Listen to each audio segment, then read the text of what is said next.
So one starts with making data available, really understanding what are the priority data sets and how do we share those among those that should have access, those users that should have access across the lab, the 17 national labs that we have. And then also, there might be users here at headquarters who would or should have access to it. And then how do we, as you mentioned, when we talk about security, that's not only about security on the system and security of the users, but the data. And then this crosses over into, the threat of adversarial AI.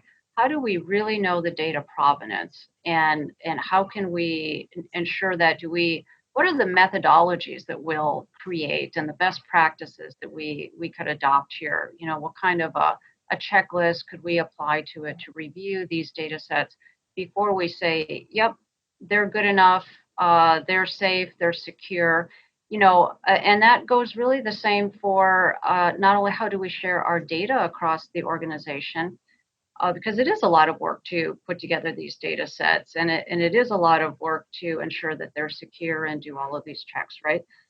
It's the same for also the tools. So if you look at the AI models that are created, so many of them are created and not shared, but they really could be applied to many other optimization functions. So how do we share those tools? And again, back to I think this question about ensuring what is the provenance of how they were made, what kind of training data were they used with, and was there any bias in those training sets? And and I really yeah, I have this analogy that is sort of like it goes back to the old days when you go to the tool shed and you check out a tool, and the things that you should expect, that the tool is in good working order, that there's a manual that comes with it so that you know how to operate it, and there's warnings along with it. So it's been checked, maintained, all of that. Now you can check it out and you can use it. So how do we get to this point of sharing the data